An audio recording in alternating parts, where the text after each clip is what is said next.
So, yeah, there's a ticking time bomb that is close to each one of us that nobody ever talks about until it's too late.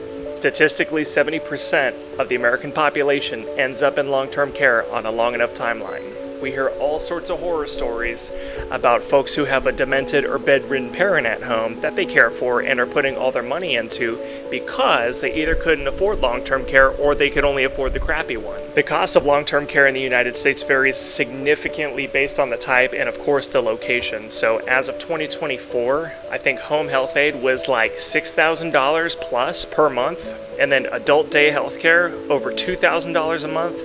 Assisted living facilities are over $5,000 a month, and then your nursing homes, we're not even talking private rooms, we're talking semi-private rooms, over $8,600 per month. And then if you do decide to upgrade to the Taj Mahal, get your own private room, you're talking over $9,700 per month. And as guaranteed retirement becomes a thing of the past, we're running into things like seniors outliving their money and having to live off of their kids or go back to work until they die. Now, adults who have just sent their kids off to the real world have to become full-time caregivers again because their parents' generation is in trouble and they need help with their activities of daily living.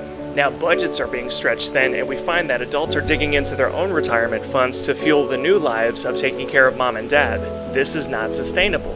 My mother-in-law took care of her mom full-time for 7 years, and in that time, she had to change her whole lifestyle to accommodate her mom's needs. Especially when you're dealing with a parent who's displaying symptoms of Alzheimer's, you can't leave them alone. So simple things like being able to go to the bathroom in a public place without mom wandering off to look for her because she forgot she was using the bathroom, these are real things. One of my coworkers at the real estate office had to install a camera system in her home because her dad was living with her full-time, and she had to be able to go to work.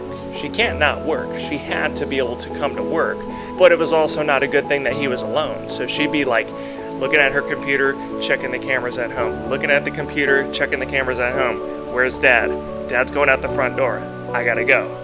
This burden can massively be reduced or even eliminated. There's a living benefit called a long-term care rider.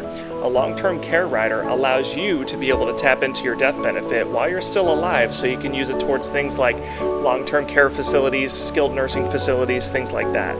And I'm urging every single one of you to look into this for your own parents and for yourselves, because these times are on the way, and ultimately we get to decide how easy or tough it's going to be based on the decisions that we make today. Of course, I can write the policy for you, or someone else can write it for you. Honestly, I don't care, as long as you're getting protected the way that you need to be. I encourage everybody to share their stories and thoughts in the comments section, and of course, if you find any value in this information, feel free to like and subscribe.